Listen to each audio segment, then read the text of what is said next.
శివశంకర్కు చెందినటువంటి ఫోన్ ఘటనా స్థలంలో లభ్యం కాకపోవడంతో పోలీసులు దానిపైన దృష్టి సారించారు. ఈ యొక్క ఘటన జరిగిన రోజు ఫోన్ సిగ్నల్స్ మరియు సీసీటీవీ ఫుటేజ్ల ఆధారంగా ప్రమాద సమయంలో శివశంకర్తో పాటు బైక్పై ఉన్న అతని స్నేహితుడు ఎర్రిస్వామి వద్ద ఆ ఫోన్ ఉన్నట్టుగా గుర్తించారు.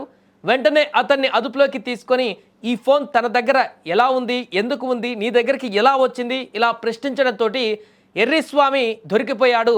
ఎర్రిస్వామిని విచారించగా అసలు విషయం అప్పుడు బయటకు వచ్చింది.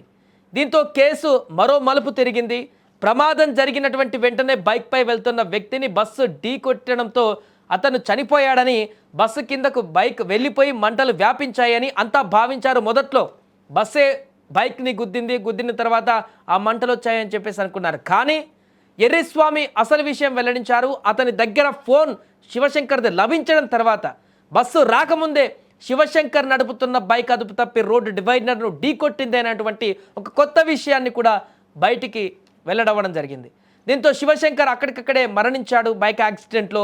ఎర్రిస్వామి మాత్రం స్వల్ప గాయాలతో, వెనక కూర్చున్నటువంటి వ్యక్తి ఆయన పక్కనే గాయాలతో పొదల్లోకి ఎగిరిపడ్డాడు. ప్రమాదం తర్వాత బైక్ రోడ్డు మధ్యలో పడిపోయింది.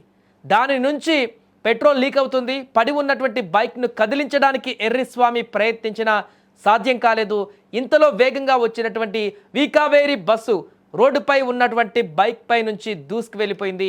ఈ సమయంలో జరిగినటువంటి ర్యాపిడ్ వల్ల నిప్పురవ్వలు చెలరేగి అప్పటికే లీక్ అవుతున్న పెట్రోల్కు తగిలి మంటలు వ్యాపించాయి. బస్సులో మంటలు చెలరేగడం చూసి భయపడిన ఎర్రిస్వామి అక్కడి నుంచి పారిపోయే ముందు శివశంకర్ మొబైల్ ఫోన్ను కూడా తీసుకొని వెళ్ళినట్టుగా అంగీకరించాడు. అయితే బస్సు డ్రైవర్ కూడా ఇవే మాటలు చెప్పాడు.